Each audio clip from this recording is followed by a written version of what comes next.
Resident Evil 4 is an all-time classic. Many people consider it to be one of the greatest games ever made and one of, if not the best game in the Resident Evil franchise. I also hold that opinion of the game, but I've only ever played it once, the HD version to be specific, on my Xbox One a few years ago. I thoroughly enjoyed my time with the game and it quickly rose to be in my top 3 of the franchise. I was a little surprised when Capcom announced the remake for RE4, because quite frankly, I didn't think it really needed a remake the same way that Resi 2 and 3 did. Those games were originally released on the PS1, and their remakes played drastically different from the originals, opting to switch to an over-the-shoulder third-person view rather than keep the static camera angles, along with completely overhauling the visuals, among other things. But having played Resident Evil 4 only a few years ago, I didn't think it needed much updating. The gameplay still held up incredibly well. Obviously, they could improve the visuals, but I was still skeptical about the necessity of the remake. But Capcom proved me and everyone else who had doubts wrong, because Resident Evil 4 Remake is utterly fantastic. I played Resident Evil 4 Remake on my PC for 2 playthroughs, the first on standard difficulty and the second on hardcore difficulty on New Game Plus. This video will contain some spoilers for the story, however I will give a spoiler warning when they come up. You have been warned.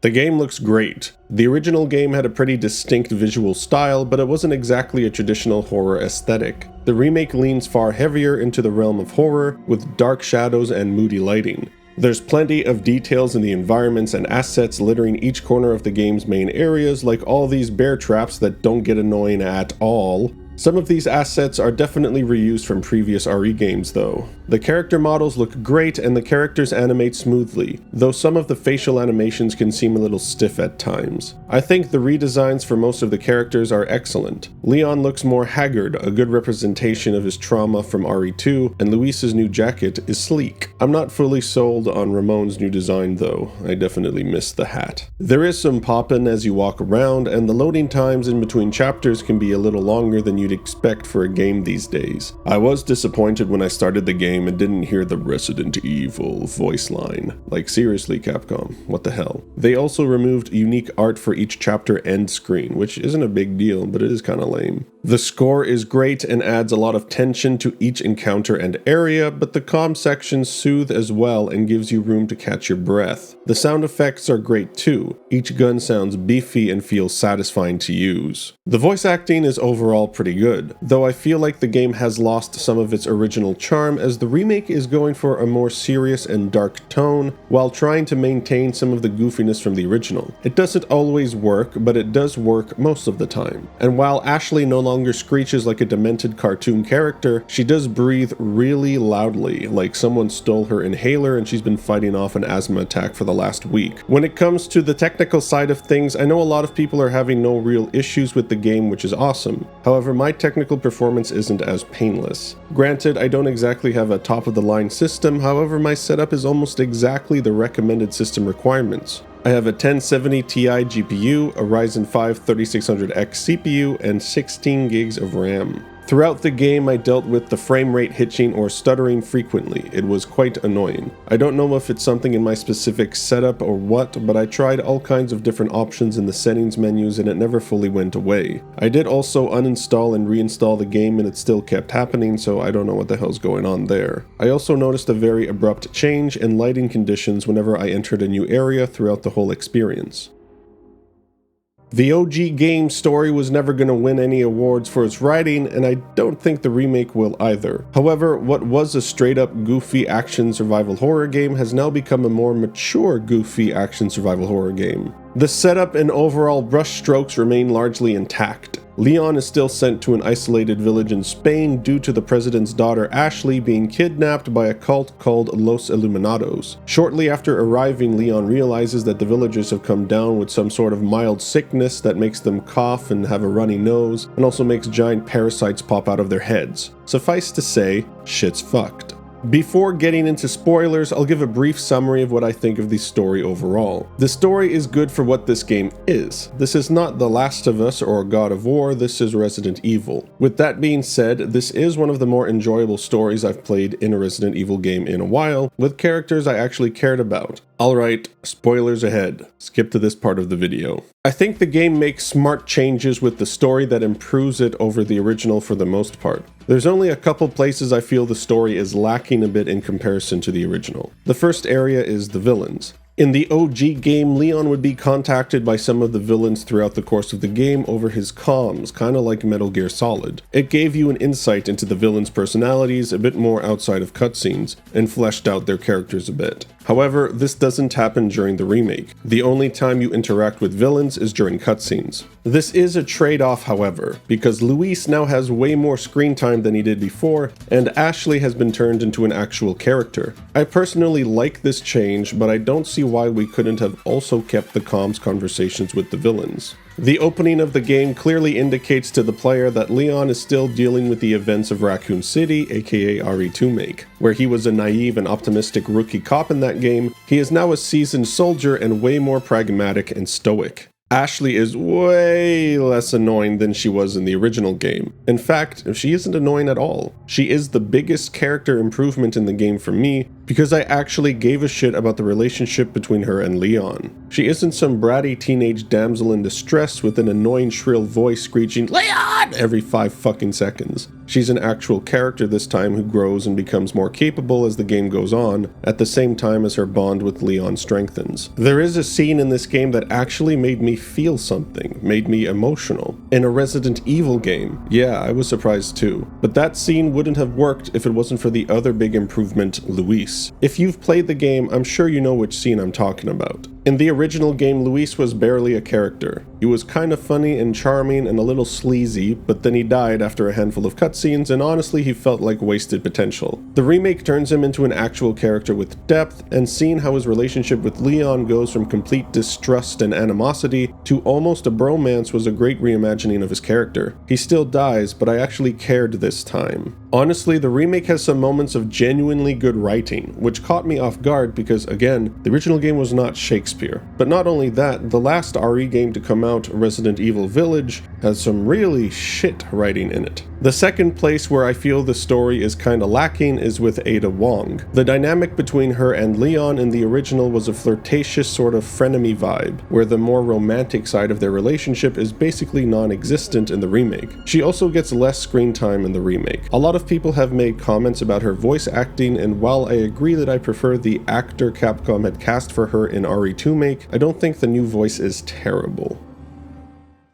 Remake goes hard in the paint when it comes to the gameplay. The original game already had some stellar genre-defining and genre-creating gameplay, and I was really curious as to how Capcom was going to improve upon such a watershed game. They didn't disappoint. In the OG game, Leon could not move while firing, and you had to plant yourself strategically away from enemies and aim carefully with your red laser sight. But in the remake, you can move while shooting, just like in previous modern RE games. You also don't have the famous red dot laser aiming reticle, which has been swapped out for a more typical crosshair on most guns. You can unlock a red dot attachment for a couple specific guns though. The ability to move while shooting simultaneously makes the game more and less tense. You no longer have to stand immobile staring down the various Las Plagas coming your way with deadly intent. But now the challenge has become maneuvering swiftly and precisely around the various villagers, cultists, and beasts that are coming for your head. Make a wrong move and you will be punished. Enemies can grab you and deal damage if you get too close, while some enemies will just kill you outright, so keeping your distance is still very important. Capcom has decided to make Leon's knife an essential tool in his arsenal this time around in a few different ways. You can use a knife to escape a grab from most enemies provided you have one in working condition. Leon has his own trusty knife given to him by Marvin during the events of Remake. You can also find lower quality knives throughout the game. Each knife has a certain amount of durability. Once the knife's durability runs out, it is destroyed if it's a regular old kitchen knife, but Leon's knife does not get destroyed, it just needs to be repaired at the merchants before you can use it again. New to the Resident Evil franchise is the parry ability. Whenever an enemy attacks Leon, he can parry them with a quick slash of the knife. This ability really ups the involvement in combat. It was already frantic and frenetic, but the parry just adds a new dimension to the whole affair. I will say that it's a little too easy to spam, as you kind kind of just have to repeatedly press the button and it will work 9 times out of 10, but it's such a fun addition that I can forgive that. And the third way knives are utilized are the stealth kills. Leon can crouch and sneak up behind enemies to deliver an instant kill with his knife. This is a cool feature to the game, but don't think that Resident Evil has suddenly become The Last of Us. The stealth mechanics are a more optional and rare occurrence in the game. You will still spend the majority of your time in regular combat instead of sneaky stealth. You can also use your knife to finish off downed enemies before they transform into more deadly variations. Leon is still pretty acrobatic, and the remake does bring back some of those RE4 QuickTime events, sort of. Sometimes you'll see an on-screen prompt appear during combat, mostly during boss fights that will let you dodge or jump over attacks. During regular combat, you can still run up to stunned enemies to give them a good kick to the head, or even a suplex if the proper conditions are met. There are a wide variety of enemies to fight throughout the game, which is good considering that one of the biggest complaints that I personally had with the last few Resident Evil games were that they lacked enemy variety. But almost every enemy that appeared in the original game returns in the remake. The guns feel fantastic to shoot. Aiming is quick and responsive, and guns sound beefy. The guns are very tight, they don't feel floaty or inaccurate. If you miss a shot, it's usually your fault. But the games have the usual system where if you're moving or shooting quickly, your reticle becomes less accurate, so the best way to shoot is to be still with the controlled rate of fire. There are a lot of guns, and honestly, I feel like there might be a little too many pistols. Like, there are 4 shotguns, 3 rifles, 3 submachine guns, 3 magnums, and 6 pistols. I feel like having 4 pistols would have been fine and made the arsenal a bit more focused, but it is actually really cool to have so many weapons. Each weapon can be upgraded at the merchant store to increase their firepower, reload speed, fire rate, capacity, etc. Once you've maxed out each upgrade for a single weapon, you can unlock the exclusive upgrade, which is the final, powerful, expensive upgrade for your weapon. You can either buy it using currency or an exclusive upgrade ticket. Throughout the game, you can find treasures which can be sold to the merchant for money, and some treasures can be inlaid with gemstones to increase their value. Depending on which gemstones you inlay, you can get even more bonuses like having only red gemstones inlaid or one of each color. You can also trade spinels with the merchant to get special unique rewards like the upgrade tickets or attachments for guns. Spinels can be found while exploring after killing certain enemies or by completing requests from the merchant. Many locations will have tasks that Leon can complete, such as exterminating a number of rats or destroying blue medallions. Most of these aren't particularly hard, but they do offer some extra challenge, and they are worth doing because the rewards are very worth it. I think this is a great addition to the game. Inventory management is of course present, however changed slightly from the last Resident Evil release. You cannot store ammo, herbs, and the resources you use to craft ammo. At first, I didn't like this change as I've always felt that a player should be able to have as many items stored as they want if they're good enough to not need them. It's rewarding for playing the game well. However, removing the ability to store these items does force you to be very pragmatic with your inventory configuration and how many guns you take with you. I did end up appreciating this change by the end, but I wouldn't be opposed to Capcom reverting this design decision in the next game either. Crafting ammo is an essential part of getting through the game. You can craft ammo for every weapon in the game provided you have the correct resources and gunpowder for it. The lake section of the game has seen a complete overhaul. Whereas before there was a boss fight and nothing else, you can now drive a boat around the lake, exploring small sections and solving a couple puzzles to advance the campaign. It's a little open area similar in idea to, say, the Seattle area in The Last of Us Part 2 or the snow level in Gears 5. At certain safe areas in the game, the merchant has set up a firing range for you to complete additional challenges to earn tokens. These tokens range in value from bronze to gold and can be redeemed for random charms. The higher value your tokens, the better your chances are at getting a good charm. You can attach up to 3 charms to your attaché case, aka your inventory case. Each charm has a different bonus, such as recovering more health when using a green herb, or a bonus to the amount of ammo you received when you craft a specific ammo type. There are also multiple different cases you can choose from that also have their own bonus, like higher drop rates for different items like money or ammo. The map is supremely useful in the newer RE games, almost too useful. Like, you have to try to miss things in the game. But maybe loot drops from enemies don't need to be present on the map. Whenever Ashley is with Leon, the game becomes an escort mission, but it's the least frustrating escort mission I've ever played. Ashley can be told to hide in lockers or certain other areas, though these are relatively infrequent. Most of the time, you will just choose between two different follow formations, loose or tight. If you plan on sprinting past enemies, keeping Ashley close to you is the preferred option,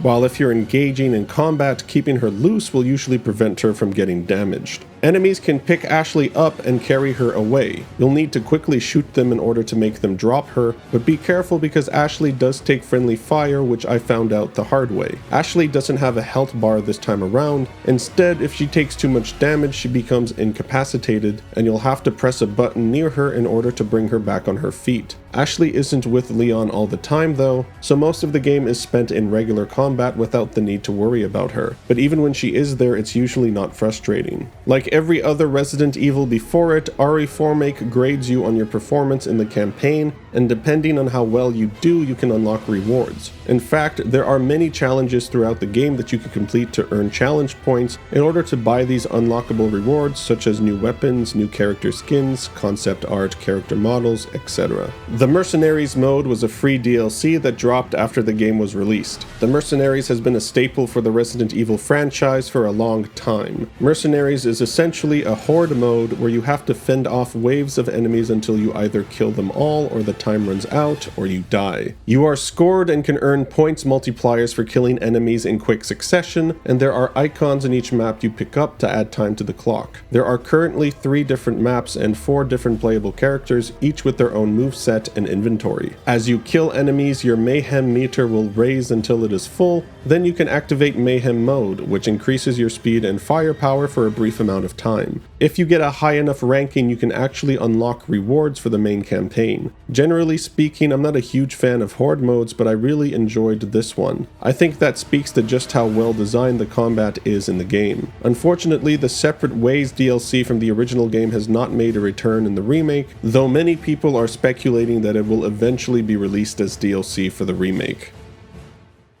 Resident Evil 4 Remake is a fantastic game, and it's probably going to end up being a lot of people's game of the year. It will certainly be a contender for mine. The game manages to take an all-time classic and revitalize it with a stellar presentation, improves on the original story in almost every aspect, and takes the already fantastic combat from the original and adds more depth and layers to it in smart, well-designed ways. This is how you remake a game. This is now up there in my top 5 Resident Evil games, maybe even top 3. I'm going to give Resident Evil 4 Remake a 9.5 out of 10. Capcom did it, boys. I was skeptical, but they did it. I am really curious to see if they're going to continue doing remakes, and if so, which game will be next. If you liked this video, please consider leaving a like, subscribing, and commenting your thoughts on the game. Thanks for watching.